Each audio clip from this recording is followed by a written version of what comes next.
All right. Well, do we want to go ahead and get going? It looks like we're holding pretty steady at 19, and we'll just let folks trickle in as their time frees up.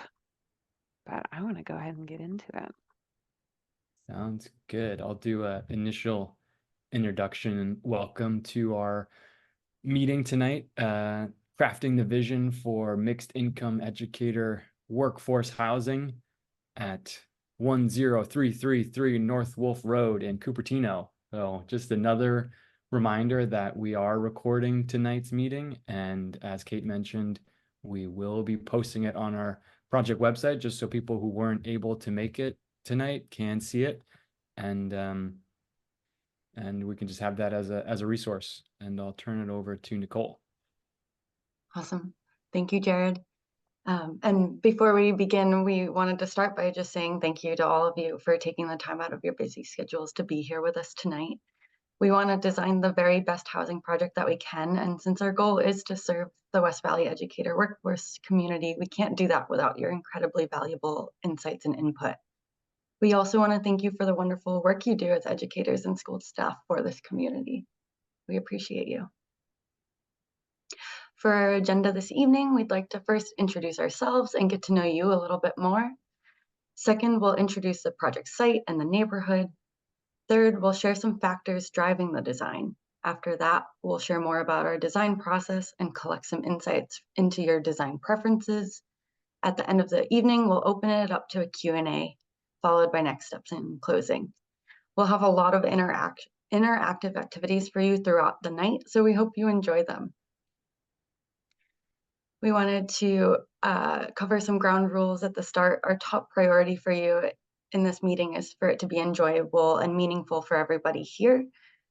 So first, for the best listening experience for everybody, keep your microphone on mute unless we have one of our icebreaker questions where we have folks raising hands and answering questions. Use the reactions button to raise your hand during prompts. You can also send emojis. We love emojis. Wait to be called on so we can hear everyone's input. We might not have time to call on everybody.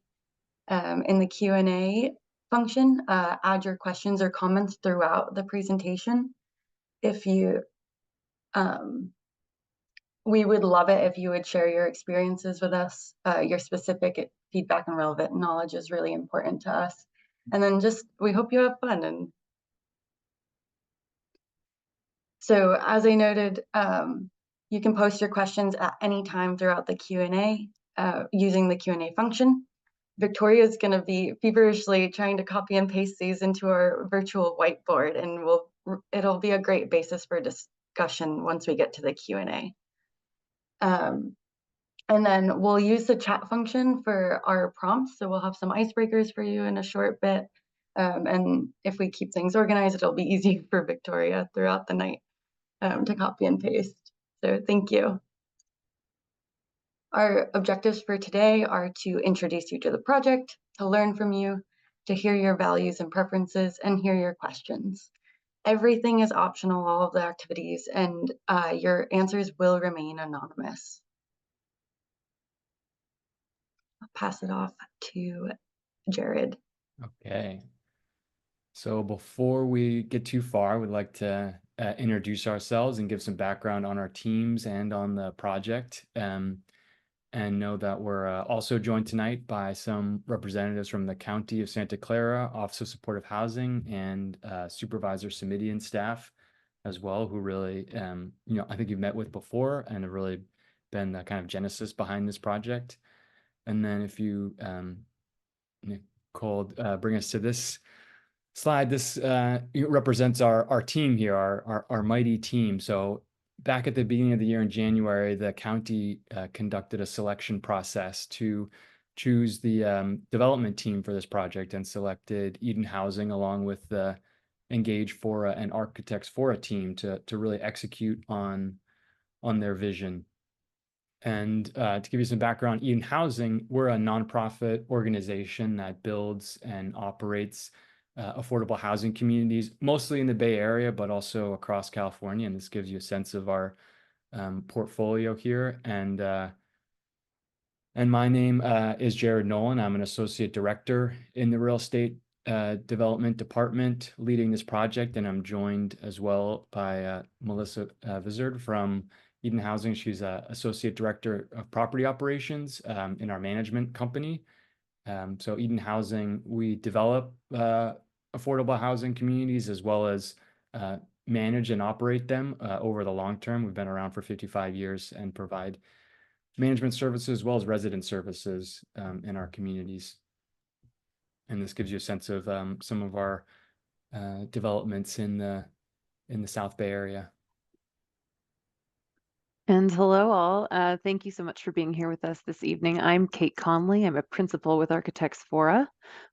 I'm joined by Nicole Little from my team on the Engage Fora side. She's the mastermind behind the event tonight, and also our team member Victoria Vaya from the Architects Fora side.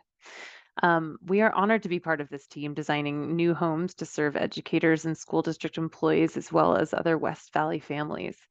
At Fora, our mission is to create vibrant, resilient, and equitable housing at all scales. We've specialized mostly, almost exclusively, really, in the design of affordable multifamily housing throughout Santa Clara, Santa Cruz, and Monterey counties for over 40 years. We believe that through a thoughtful design process, we can create living centered environments that empower families and individuals, enhance health and well-being, and strengthen communities. We understand that we're tackling a housing crisis here, so our goal is always to get quality housing built faster, but never to do that at the expense of involving the communities where we're building that housing. You'll see some of our projects pictured here on the slide. I'd like to draw your attention to Mitchell Park Place in Palo Alto. We hosted a similarly robust community engagement process like this one for that project.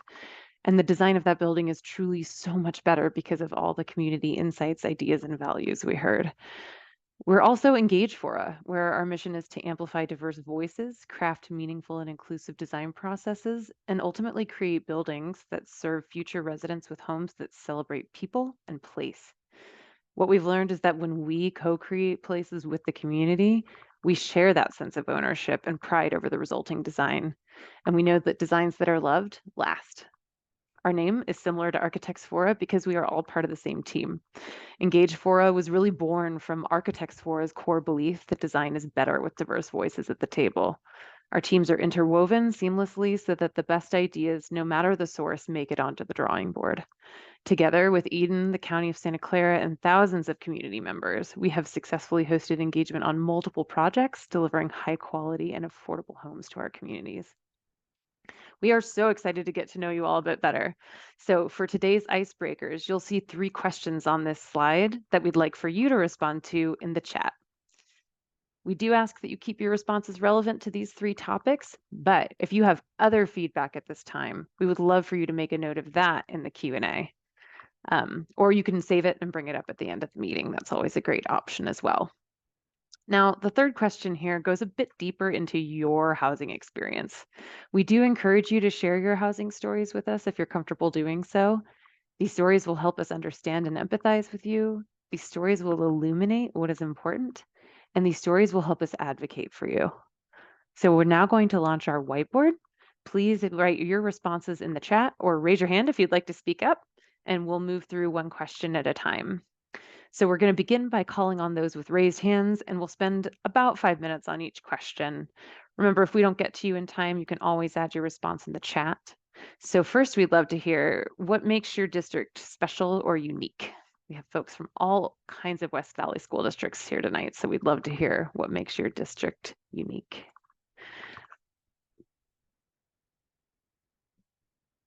Go ahead and pop that in the chat, or if you feel like speaking up, raise your hand. Don't be shy.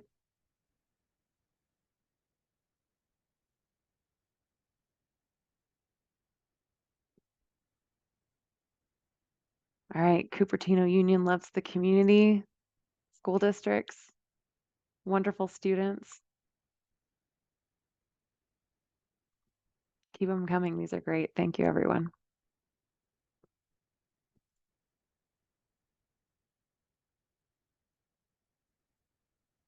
Campbell Union's unique because you serve students living in Campbell, San Jose, and Saratoga. USD is unique in that everyone has a voice. Good family support makes your job a joy. I love this. Campbell serves a varied community of students. Wonderful.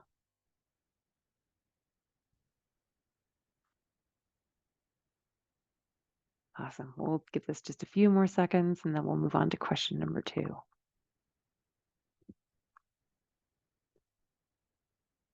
All right. Second question. What is your favorite thing about your job?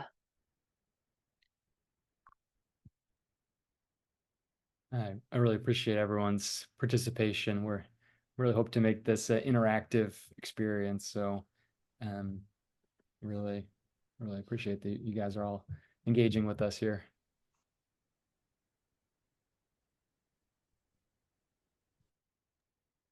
Ah, that's sweet, Gabriella. I love my students because they keep me young and energetic.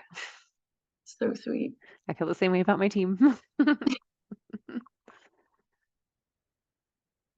The ability to innovate and refine curriculum and how to better deliver content to students. Seeing the spark when a student learns something new or makes a connection. The enthusiastic student energy. I think we're seeing a strong theme develop here. Watching my students make connection with their learning, getting to know all the families at my school.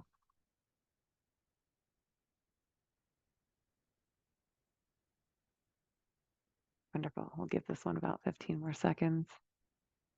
Oh, awesome. Students keep me on my toes. I love watching them grow. I'm just seeing a few in the Q&A here. Sunnyvale School District always trying to do the best for our community. Awesome. Foothill De Anza Community College District serves the communities of Palo Alto, Los Altos, Mountain View, Sunnyvale, and Cupertino. We also have students coming to us around the entire Bay Area. Students nowadays need help and love and care. And with love and care, I am here for them.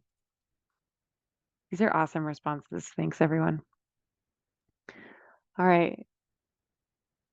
Last question, although feel free to keep answering the first 2. We'd like to know if you've had any challenges that you faced with housing while employed at your current district.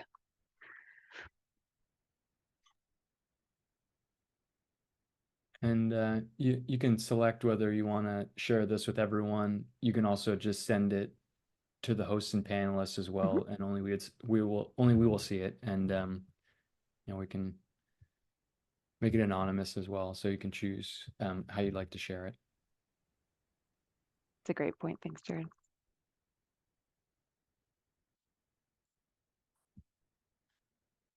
Housing challenges. Or maybe if you just want to tell us, let's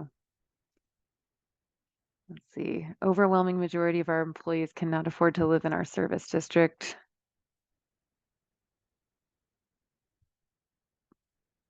Cost of living drives staff and faculty out of the area.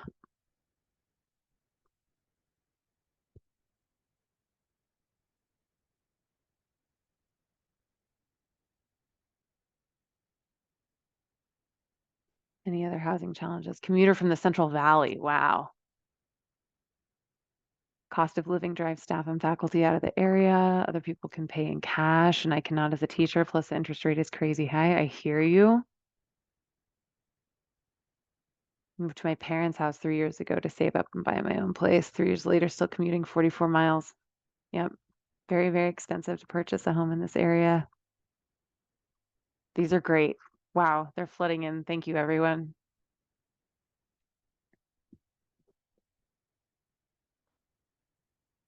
I'm gonna let this go for a little longer because you guys are just sharing such incredible info here. Tried to purchase a house below market rate, became cumbersome and overwhelming. The wait list discouraged us from continuing the process. Started renting your home.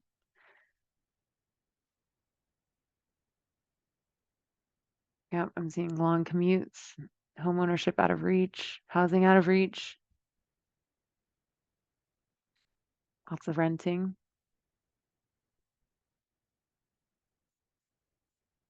Yep.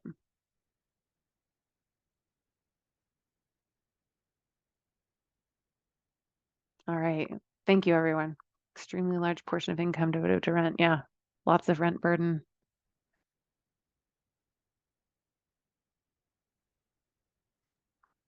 Weather causing road closures and preventing commutes.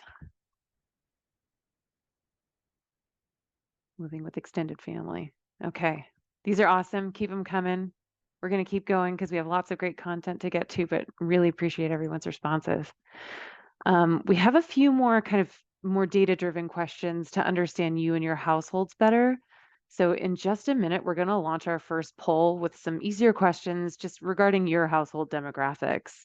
These responses will help us understand your household needs better. We'll be using your responses to design the buildings on our site to best serve the educator community. So please take a few minutes to answer these questions when we launch the poll about you and your household. This information is anonymous for the development team's private use in crafting this development, and the results of this poll will not even be shared with the broader group in this meeting afterward. Like all of our polls and questions tonight, this is also totally optional. You should see a Zoom poll pop up now. So let me launch that. Demographics poll number 1 is launched. Okay. And we'll give you all about 2 minutes for this one. Oh, the responses are already flooding in. You guys are incredible.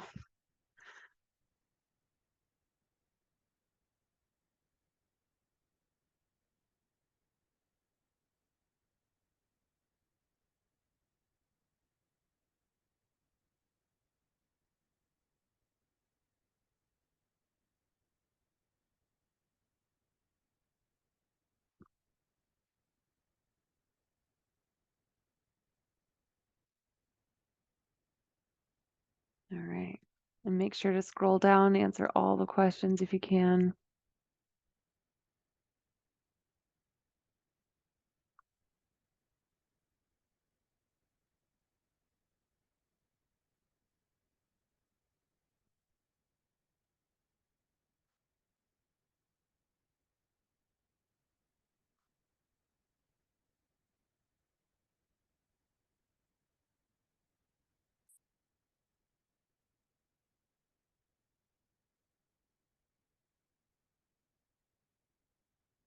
All right, looks like we've got a good mix of staff here, good mix of districts. Wonderful. There was a couple questions. Some people only did 1 or 2. Is there a way that they could retake the poll if possible, or no? Ooh, I don't know. um, I don't actually know the answer to that question. We could Um, send we Send a have a survey. Forms version of this, and so if you just want to re-answer the ones that you missed, we can add them to your That's responses. perfect. Great. Yeah. All right. I'll just give folks about 10 more seconds. And for the household income question, that is the income for everyone in your household.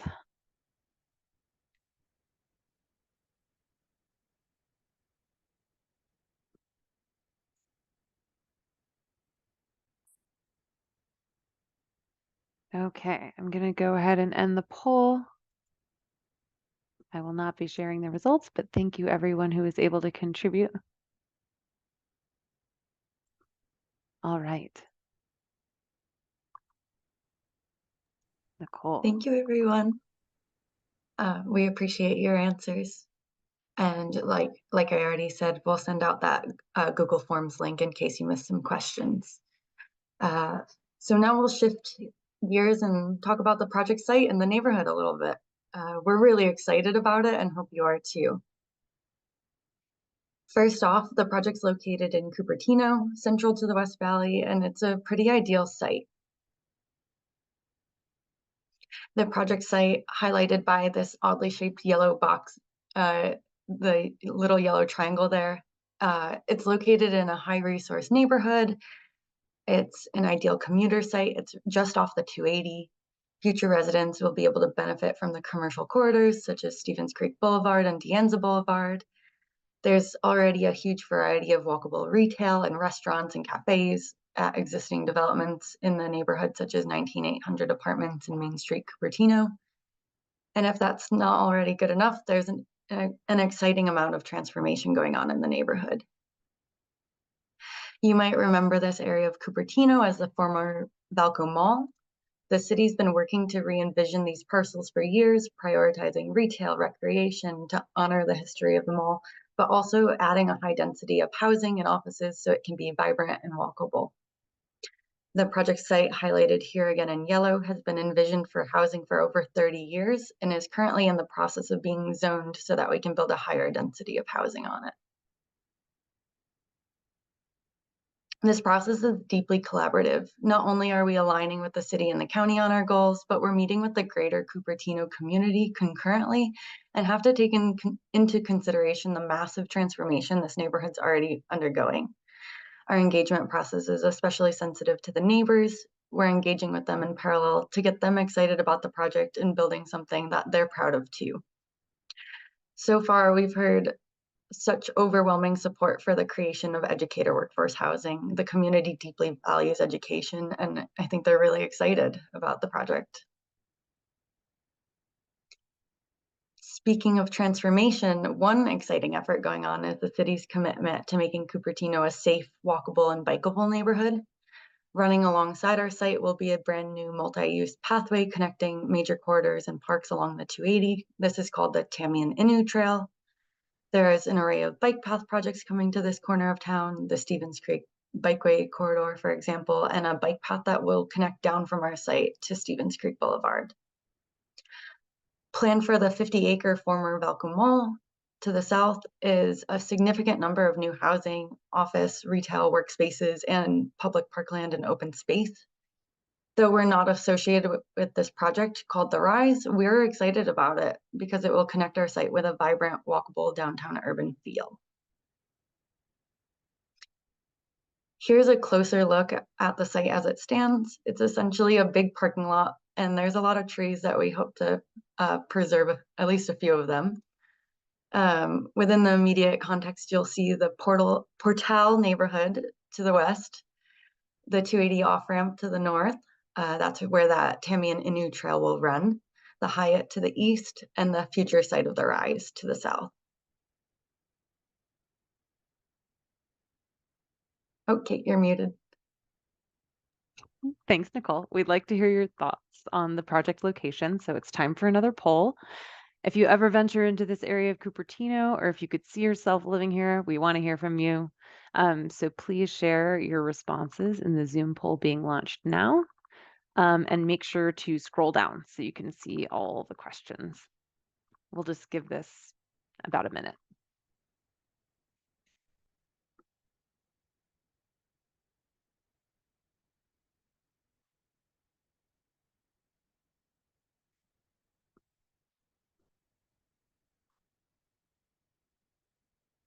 All right, looks like we've got some folks who drive nearby, shop nearby, recreate nearby, if you work nearby.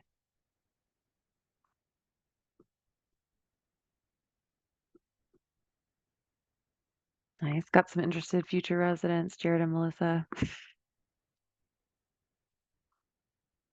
That's great to hear. Oh, good. And thanks for those of you who are providing an answer to number 3 too. We can't wait to hear what's exciting to you about the development. Got about 15 more seconds on this one.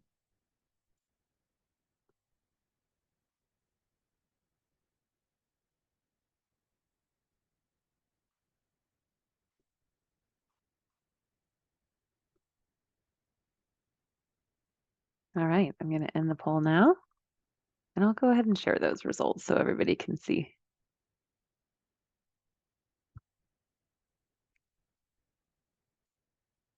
Pretty good mix, but lots of folks who shop nearby. That's interesting. All right, I'm going to stop sharing. Thank you, everyone. We're glad to see that you're all as excited about the site as we are. So now I'm going to pass it off to Jared, who's going to share some of the factors driving the design. Thanks, Kate. So yeah, I'll dig into a little bit of the kind of parameters that we're working with on this development. So on the site, the city is currently working through a rezoning of the site as part of their housing element process, and that'll mean that the number of total rental apartments that will be developed on the site will be somewhere between 257 and 336, and we're starting to look at different configurations that could get us there. As part of that, those units are going to be split into 2 or 3 phases of development. So there's essentially going to be 2 to 3 buildings on the site, and one of those buildings will have this educator housing in it, and we're still working out what that's breakdown is going to be as well. But in that development and across the whole project, there will be a range of income levels, and I'll dig into that a little bit more in the next slide. And then in addition to the educator housing component, there will be an additional building, like I just mentioned, with that'll target other affordable housing populations. So we're also interested in your feedback about who else could really benefit from this development. And then there will be a variety of apartment sizes and types as well, from studios up to 3 bedrooms. So now I'd like to share a little bit more about what affordable housing means generally and for this project. So all of the units in this development will be income restricted, which will mean residents have to certify their income is below a certain level in order to be eligible to live in the development. These income limits are based on an area median income calculation that is specific to Santa Clara County, and then the income limits are percentages of that median income, and those income limits are also used to calculate what the rent is that each household will pay. And these income restrictions also come from all of the public financing sources that we're going to use to build the development.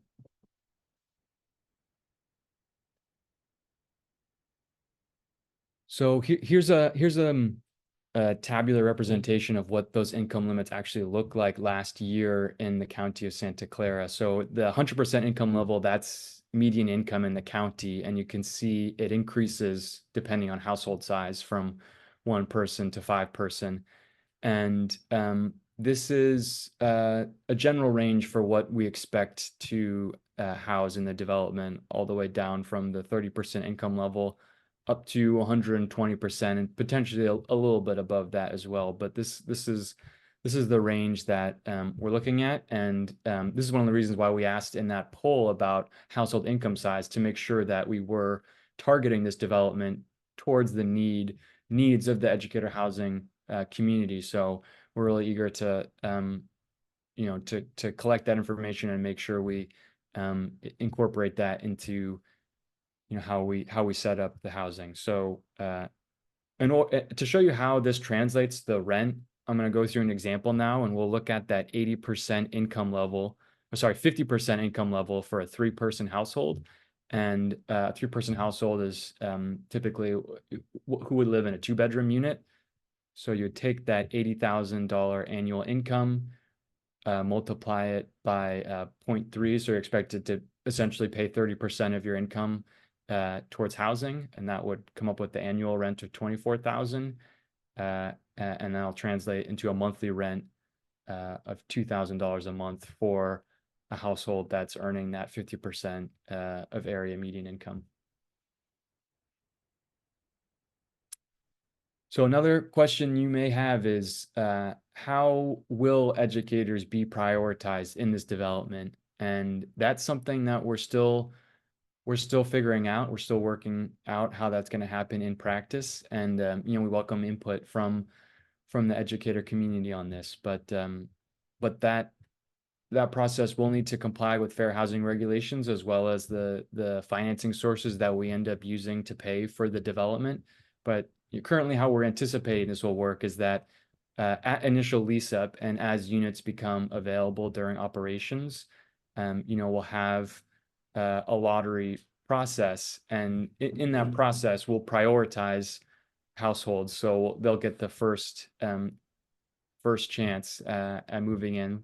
Households with a household member who is an employee of a local school district, and this will include all of the school districts that were in the West Valley region invited to participate today. And we're also anticipating it'll be open to both certificated and classified employees. And just to reiterate, that total household income level must be below the applicable income limit. And we're still working out how many units there will be at each income limit. Great, thanks, Jared. We do occasionally get the question, why do we even need affordable housing? Based on all of your housing stories, I'm guessing you all are not in that category. But in case the question is in the back of any of your minds, our country has been underproducing housing for years, if not decades, and America is currently short about 3.2 million homes for the number of households that would want to be housed in our country. And so there just simply aren't enough homes to keep up with the increase in households. Um, the homes that do exist are also often at the wrong income level.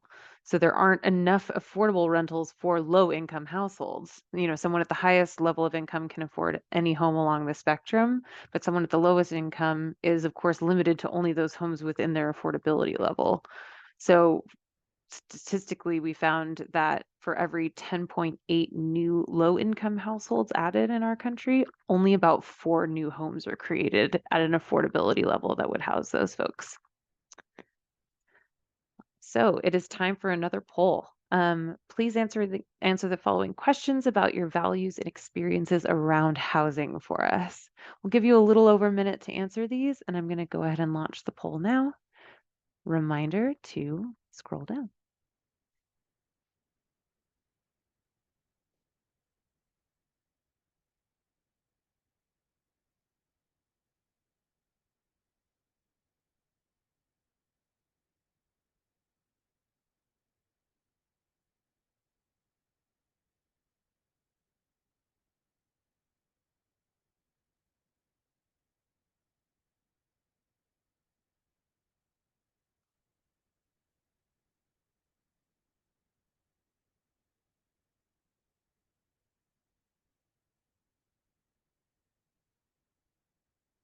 All right, we're seeing that housing has been a challenge for some folks.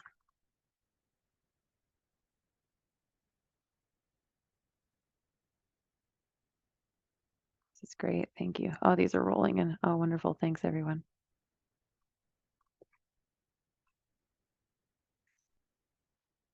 All right, lots of focus on families, college and vocational students, young professionals and workforce.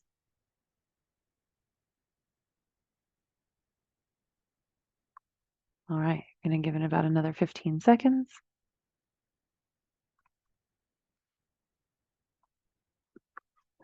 I will say we did the same activity with all the different groups who might be housed here at the Earth Day celebration on Saturday, and a lot of folks' other was teachers. So you all are loved. Okay, I'm going to go ahead and end the poll and share the results just for a little bit. Thank you again, and we're going to move on to Nicole to share some project processes. We appreciate your insights. Just so curious reading the poll. I know we're going to dig into this later for sure.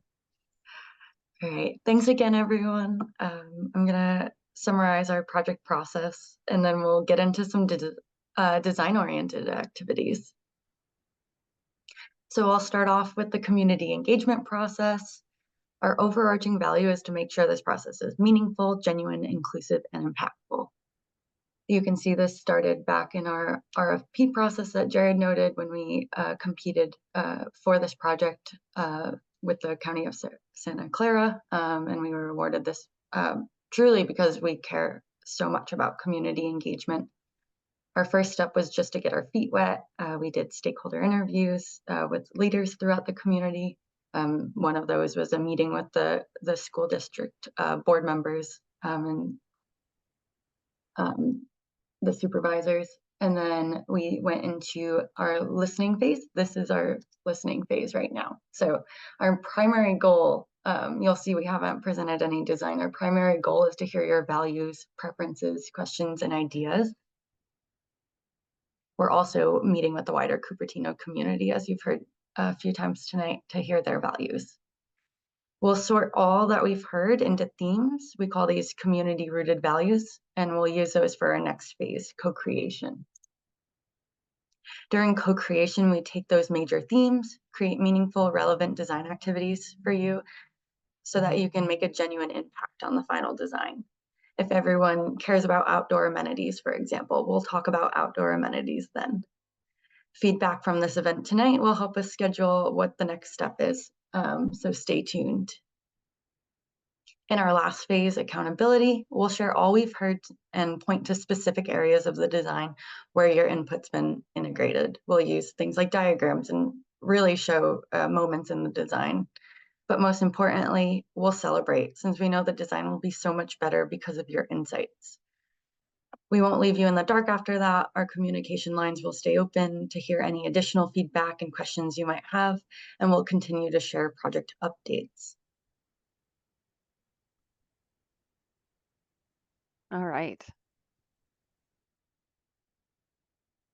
Our next step in the process, as Nicole noted, will be to co-create the design of buildings in the site with you and the greater Cupertino community. We'll want to understand what types of amenity and common area spaces are going to best serve the future residents of this development and the potentially broader community. We're going to ask for input on the organization of those spaces, their size, interior design preferences, and the relationship between indoor and outdoor amenity spaces. We want to understand insights from the community on architectural styles that best reflect and reinforce the character and place of Cupertino. This is truly our favorite part, is when we get to co-create with you all. Jared. So this will give you a little bit of a sense of the overall timeline for the process. So right now we are in that first phase, that community engagement phase, and then we'll transition to getting our land use approvals from the city of Cupertino. And we're targeting to wrap that up around the end of the year or early next year. And then we'll have to move into the permitting phase where we further develop the designs and prepare construction documents that will then be reviewed by the building department at the city, while simultaneously assembling all of the layers of public financing that will be needed to pay for this development. So that'll take a year to year and a half to go through that process, at which point we can start construction, which will take up to 2 years. The educator phase, the educator housing will be the first phase that's built on the site. But this whole process, unfortunately, can take a lot of time. I wish we could break ground tomorrow, but there's a lot of planning that needs to go into this. And so we're hoping to have the building ready for occupancy around the end of 2028. So before we hop into the design activities, we wanted to ask all of you, what would your priorities be if you were designing this building? So everyone put on your architect hat for a moment.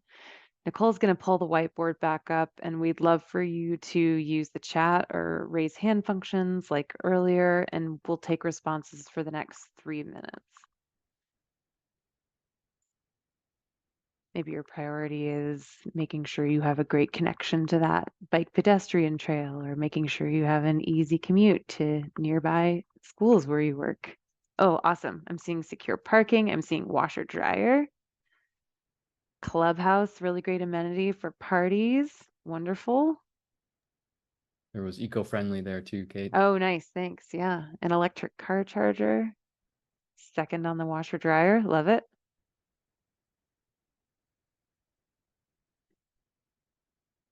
Security cameras that are operational. Pet friendly. Love it. We love a pet friendly development. A third on washer dryers. Shaded areas. Rooftop. Nice outdoor space. Community park. I'm going to hire you guys. These are great. Good window since it'll be near a highway. Love it. Yep. Good acoustical separation for sure. In-unit laundry. Small dog friendly.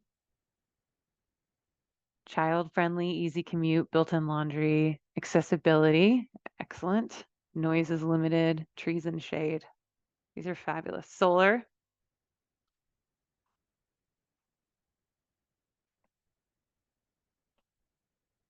Community gathering spaces.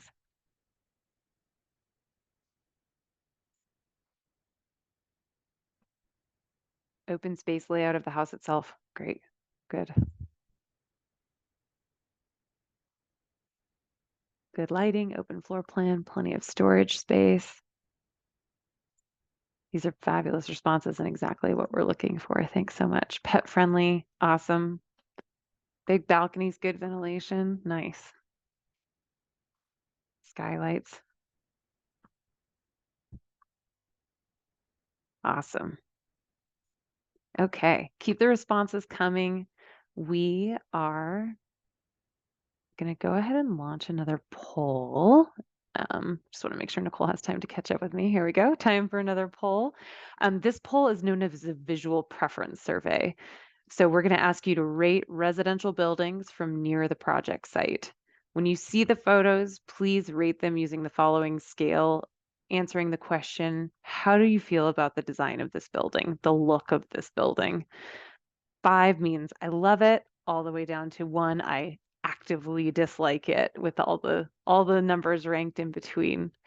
We're going to give you all about 30 seconds to look at each photo because I know it takes time to kind of digest and then respond on the poll. So let me go ahead and launch the visual preference survey poll now. And we'll look at our first building. This is 19,800 apartments, a mixed-use apartment block just down the street from the project. So remember, 5 is I love it, 1 is I really dislike it. And we'll give it about 15 more seconds.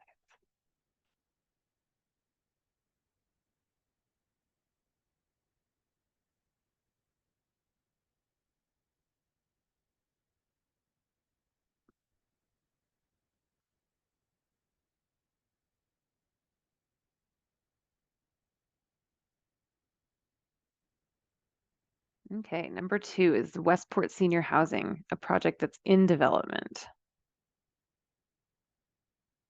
How do we like the look of this one?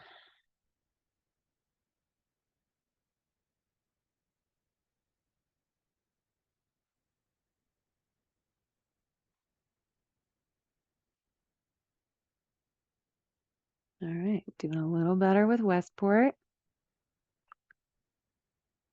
Okay, Citygate Apartments. This is 3rd.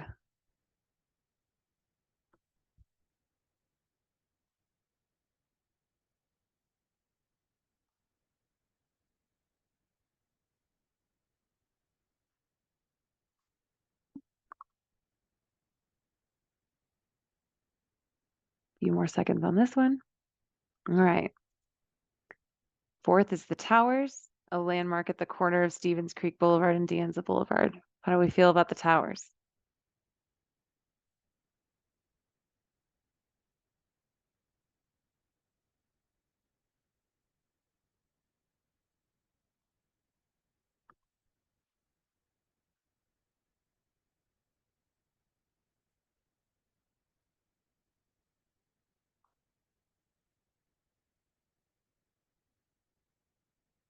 All right, and number 5. 5th is a proposed residential building for the Rise. How do we feel about number 5?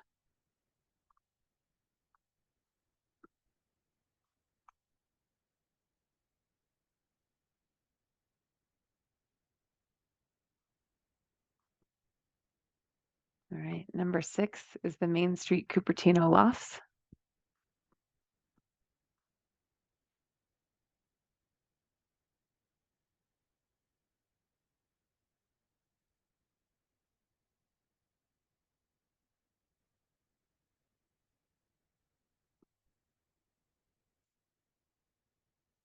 All right, and number 7, Shadow Oaks.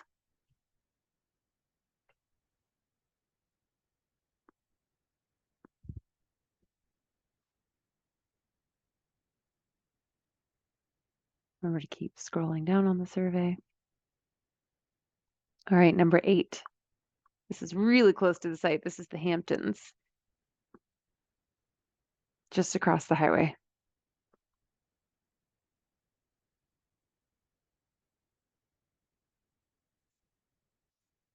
All right, just a few more.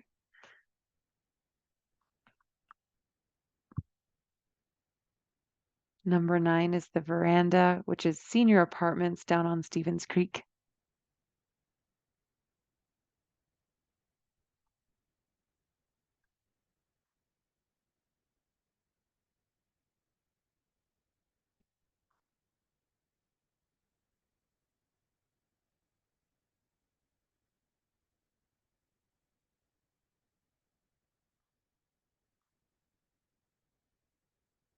Okay.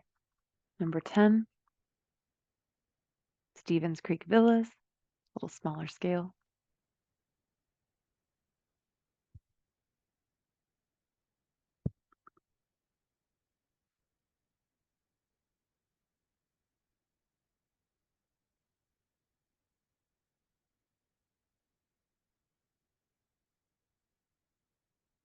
All right, number 11 is the Arroyo.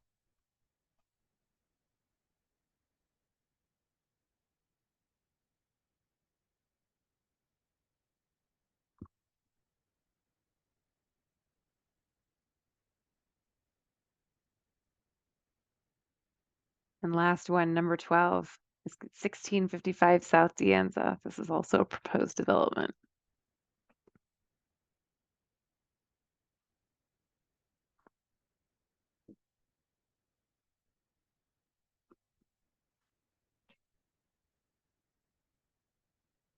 Okay, and in case you missed any, we're going to give you a few minutes to look over the projects one more time and make any final decisions. We'll leave this up for just another few seconds here. There's also a question at the bottom of the poll that asks if you have any other architectural preferences we should consider for the building's look and feel. And like all of our questions, this is totally optional. If you want, wood siding or you love red buildings, let us know. We're here for it. It's also a great spot. If there are buildings that you like the design of, you can put them there. Yeah, absolutely. Let us know about something we missed in Cupertino, especially you CUSD folks. All right, I'm looking for some strong winners here. We've got quite the spread. You guys have pretty varied taste. Looks like the Hamptons is popular. The Veranda's pretty popular. This is awesome. Thank you, everyone. Okay. Oh, still got some responses coming in, so I'll give you a little bit more time. Any clear losers? There's a lot of losers, I'm not gonna lie. The Towers is a little bit of a loser. We have some harsh critics. Yeah. Stevens Creek Villas is everyone's favorite. The Rise, not everyone's favorite. Sorry if the architects if any of these projects are on the call. All right, looks like responses are slowing down, so I'm going to go ahead and end the poll and share those results for everyone to take a look at just for a little bit. We're going to do a similar activity with this next poll.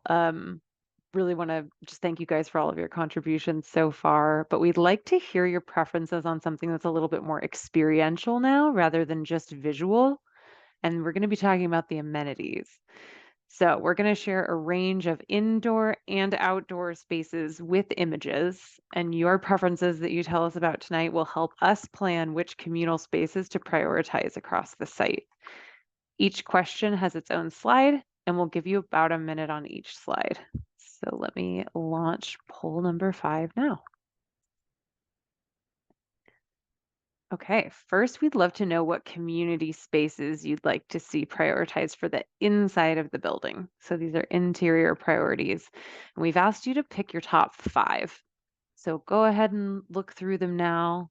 Got everything from a community room and community kitchen, fitness and yoga, flexible multi-purpose, lounges and library, computers or co-working lab, homework club for kids, game room, theater room, pet wash and spa, bike storage, or just kind of general apartment storage rooms. Go ahead and pick your top 5. I've already got some responses coming in. We'll give it about 30 more seconds for you all to really digest.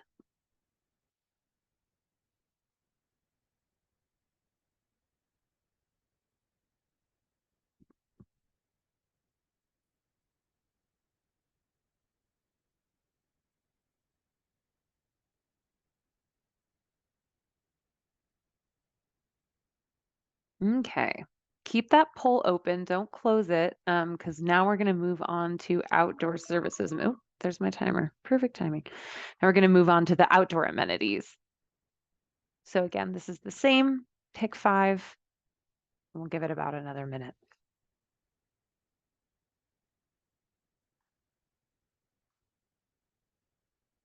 So we've got some outdoor plazas, outdoor kitchen, open turf or lawn area, play areas, sport courts, outdoor games like ping pong, outdoor theater, outdoor workstations. The traffic garden was a suggestion from our friends at Walk Bike Cupertino. It's like a mini version of an intersection for kids to practice learning the rules of the road. Got a fire pit, dog run and park, or a roof deck.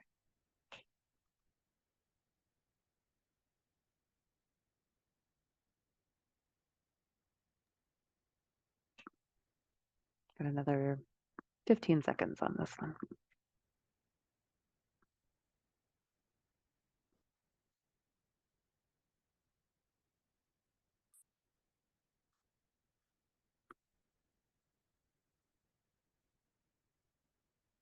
And keep that poll open. We've got a couple more questions for you.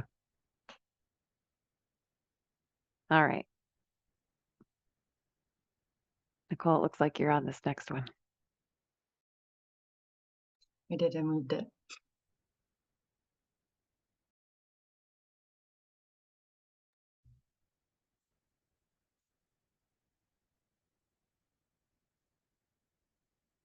So again, this one's now a pick 3 because there's a few fewer options, but this is specifically about the landscape elements.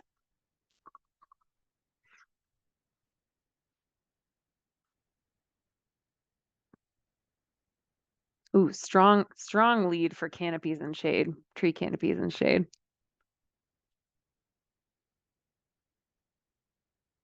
This is great. Okay.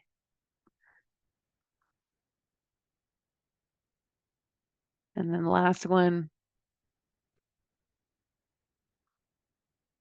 we have a couple as part of our fit studies that we've kind of dipped our toe into. It would be great for us to find out from you all if you prefer large community courtyards with multiple uses in one big space, or a smaller series of courtyards on multiple levels, or kind of a mix of both.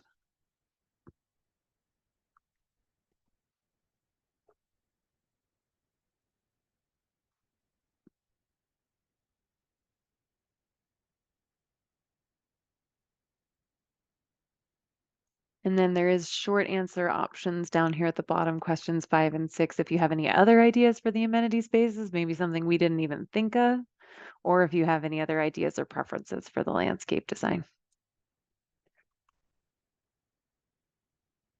I'll give it just about 15 more seconds in case there's any you want to revisit. Then we'll move on.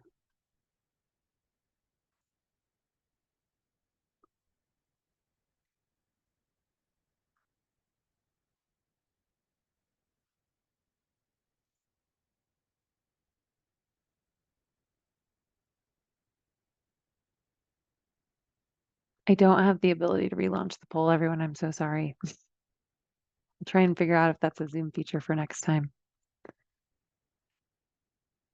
All right, I'm going to share the results.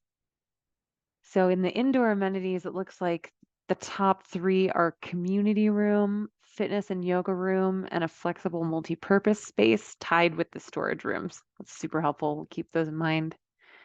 Outdoors, the winners are looking like an outdoor kitchen and barbecue, play areas and sport courts. Oh, and the fire pit. That's a popular one too. And then, yeah, tree canopies and shade definitely held a strong lead for the landscape strategies, along with a variety of seating types and pedestrian and bike pathways. And folks like a mix of both of the large courtyards and the multi-level. And we really look forward to sharing your other suggestions for amenities and landscape strategies. So thanks, everyone.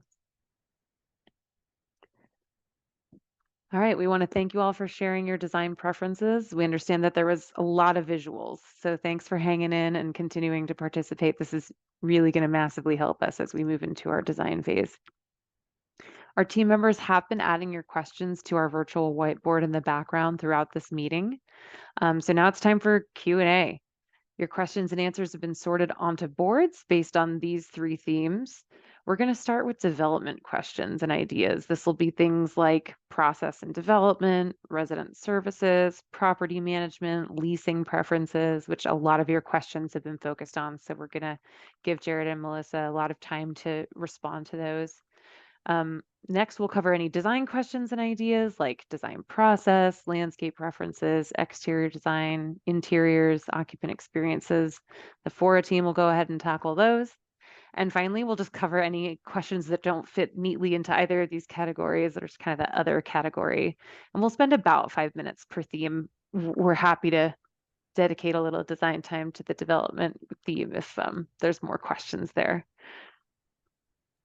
Awesome. Yeah, I think we're going to be, and we have a lot of time. And so if we need to do more than 5 minutes, we're happy for that as well. Mm-hmm. Definitely. Thank you, Kate and Nicole. You all had some great questions. And yeah, as a reminder, please, continue to raise your hand to ask questions or keep adding questions into the Q&A function. But let's get started with some of the questions. So we had quite a few questions related to whether the units would be for rent or for purchase. Jared and Melissa, would you like to speak to that?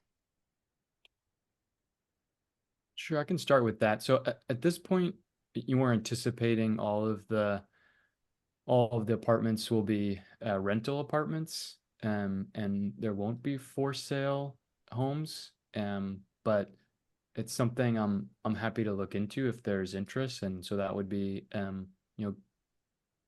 good to hear if that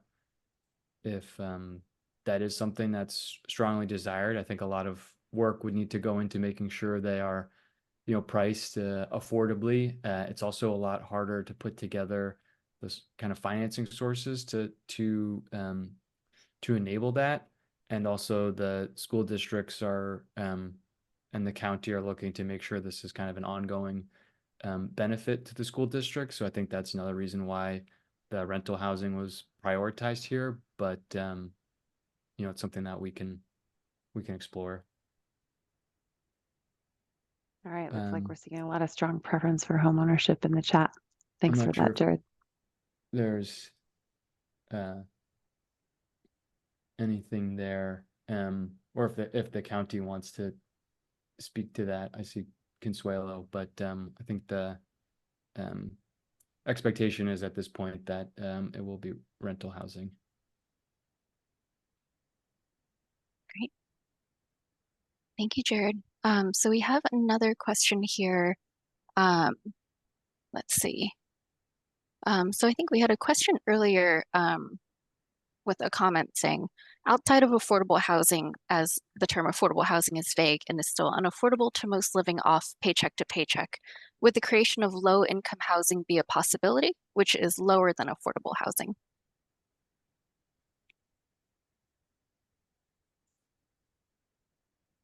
So I think I saw a question at the chat as well about, do I qualify if my income is very low? So like I mentioned before, we're still designing what that range will really be, but it's going to be quite a wide range, and we can go back to that table if you want to see. But I think we're anticipating going all the way down to that 30 to 40% income range, which would qualify as extremely low income. So I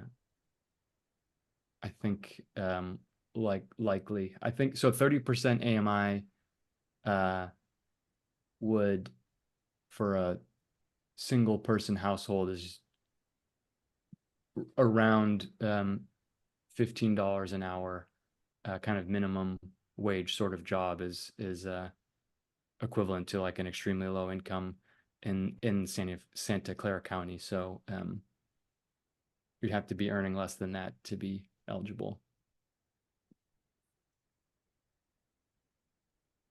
Thanks, Jared.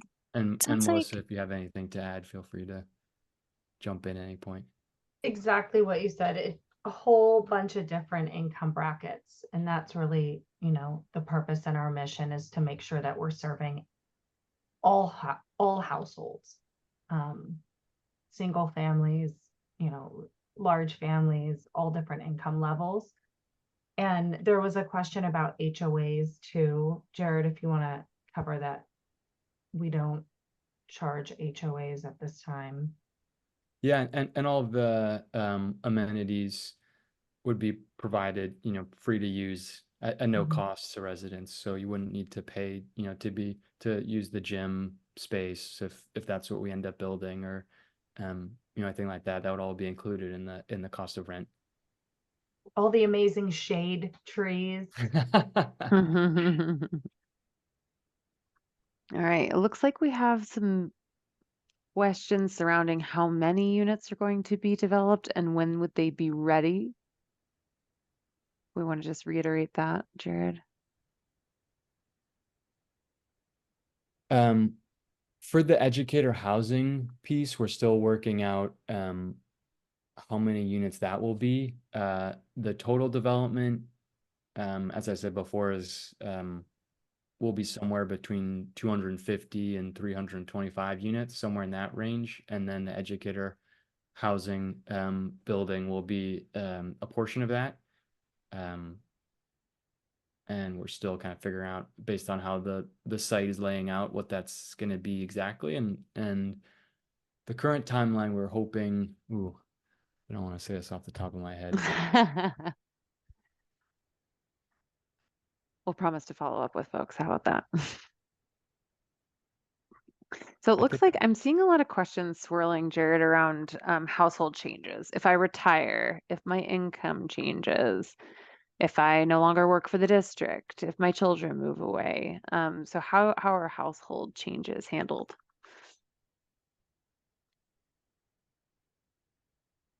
So, and Melissa can chime in here too if you want to speak to this, but typically how it works in our developments is, you know, you have to qualify when you move in to the unit, and that would sort of apply to your income level, your household size, and your kind of preference status, you know, eligibility for the kind of population type, which would in this case be employment by the school district. And then, you know, once you're living in the unit, you wouldn't be evicted without cause. And, you know, changes in that, Melissa, I don't think would be cause for eviction. Correct. Yes. So every year there was a question about like annual certification. So there is an annual certification that's required just to make sure that we are keeping rents, you know, affordable. So you do your annual recertification. At that time, you can tell us if your household composition changes. Maybe somebody gets added to your household, maybe somebody gets removed from your household. There's just a household composition change form that has to be done. But again, just to emphasize what Jared said, you know, once you're eligible at move-in, the only way anybody can be asked to leave is with good cause. So there was also another question about like, will there be sufficient housing for the teachers? And then I kind of wanted to roll in of, if this development fills up quickly, there's still going to be the other the other buildings that housing will be available. Correct, Jared? Am I speaking correctly? That's right. That's right. It's I'm not sure whether there'll be a preference for educators specifically in the other phases, but it will be at similar income levels. So as long as you're you know, qualify for those income levels, then, you know, you would be able to move in or and apply. And then I see a couple about selection. Will there be set aside units for each district? How will you ensure the lottery is fair if there are multiple districts? And then just how would that priority take place? Like I mentioned before, this is a process that we're still developing with feedback from the school districts and you all. At this point, we don't anticipate units will have priority for specific school districts. It'll more just be a general preference for all employees of the school districts. So, all be kind of considered equal in that lottery process. And, maybe Melissa could explain how that lottery works during lease up to give you kind of sense of how that works. But for each unit, we currently don't anticipate that one school district will be prioritized over another. Exactly, yeah. So there's a lot that has to happen before. We have to have an affirmative fair housing market plan, we get your application packet and everything ready. And then we have a launch date. So when that launch date starts, then we take in applications, and then it is by the lottery. So it really is a lottery, just like the way it sounds. And then so from whatever preferences that is decided once the regulatory agreements are set, it goes from that. And then anybody that doesn't get chosen on that initial lottery does get put onto the wait list. So just so people know, if it's not chosen in that first one, but you do qualify, you will still be on the wait list. And then as units kind of become available over time, we'll go back to that wait list and run that process again. And then a couple questions just around rent. What would be the rental prices? And then someone asked when we were discussing kind of the other affordable housing without the educator preference, if that would also only be for rent. So that was in the other phases of the development? Yeah, so the affordable but non-educator preference phases, if that was also intended to be rental property. That's right, yeah.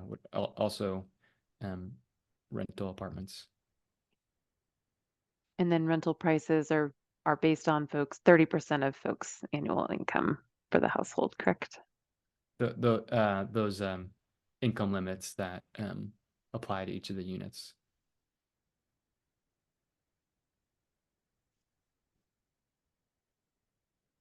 All right, and we got a last minute question. Is this housing available for Cupertino Union School District employees? Absolutely. I can answer that one. School districts you'd be eligible. Yeah, so another question about any of the phases of housing being up for purchase. Currently, no, but something to keep in mind since it is definitely a focus for this group, which is super helpful. It's exactly why we have this listening phase, is to find out what your priorities are. When can we sign up is a great question. And maybe a good one to end on for the moment, Jared. So we encourage everyone to sign up through our website for the interest list, and we'll just keep everyone updated for the interest list, and we'll just keep that active. And then as we get closer, once the building's under construction and we're moving towards that lease up process, we'll send updates to that interest list about when we're open the application, to make sure that you can submit an application and be considered for the development. Great. Okay. Another question popping in. Will the price of rent vary depending on your income, or are there set prices? You want to take that, Melissa? Sure. Depending upon what funding source we use. So if we use something called tax credits, which is a very normal funding source that we use to fund our properties, it is set, but it's based on the AMIs on the income categories that Jared had listed. So the rent is based on the income category, not necessarily just on the income. I could see where the question was going, is they were thinking a little bit more like PBV, where it's based upon your individual income every time. So there will be categories of rent, but they will be set based upon those income categories. And those are set by the state, and it can increase year to year, but we're always capped by those state limits. Mm-hmm.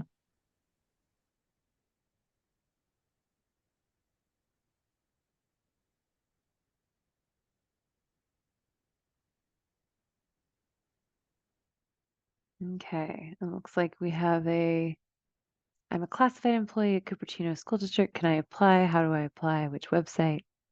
We've put our project website in the chat, and we'll also have it up at the end of the session where you can join that email list and be notified when applications open for this development.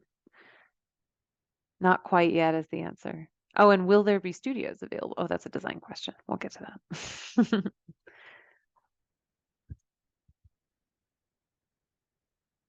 Okay, I think we've hit all of the development questions.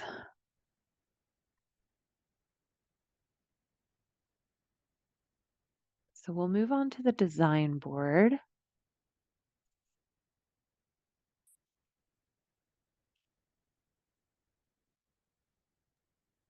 Pop that I think studio question. we can take the studio question. So we will be providing a range of apartment types, and so that will range from studios, 1 bedroom, 2 bedrooms, and 3 bedrooms.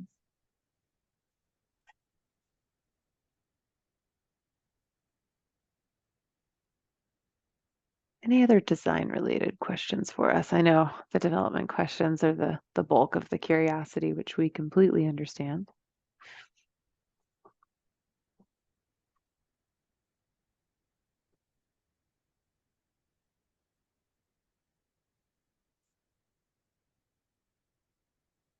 Oh, thanks for the tip on that other project, Katrina. We'll definitely take a look.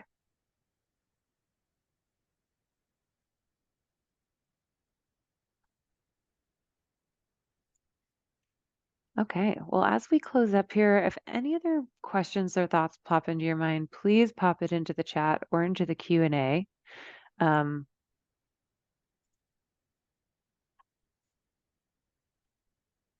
well, thank you. So we're going to go ahead and move into the final phases here. Nicole, do you want to take us out? Sure thing. All right. Thank you for a great discussion, everyone. We're really, it's really helpful to hear where your interests and priorities lie through the Q&A. Now we'll talk about some next steps. So as referenced earlier, we'll be busy taking all of your input from tonight and we'll be sorting it into themes. We'll use those themes for our co-creation phase. If you're interested in participating for that, sign up for our email list to stay tuned. We don't have that planned yet, and so we need to finalize those details. Immediately after the webinar closes, you should get a pop-up. That's the follow-up survey. It will also, a link to it will be included in the follow-up email that will ask you if you're interested in participating in future events and if you want to stay up to date on the project. You can, if you opt not to fill out that survey, you can go to our website, wolferoadhousing.com at a later date and sign up for our interest list. Feel free to email us. Our email address is info@wolferoadhousing.com with follow-up questions, or if you have any other ideas that come up after this meeting, any other questions that come up, keep an eye out for an email invitation to our co-creation meeting, and that's where we'll focus even more on the design details.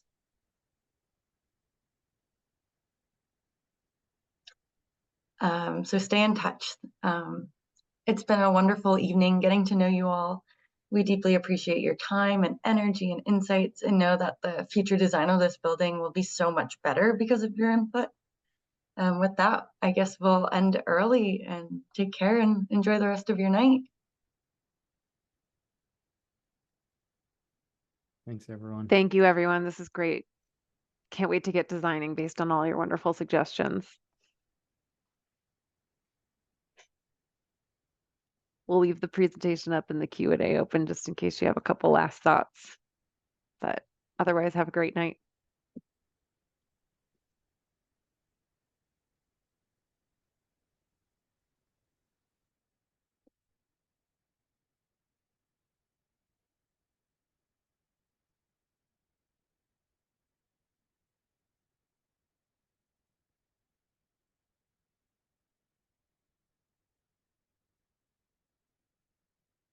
Thanks, everybody. You all are wonderful. Appreciate it.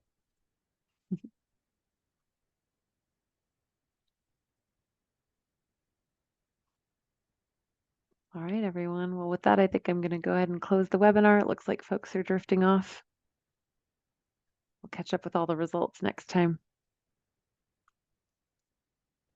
You'll see the survey when you close the webinar, Lilia.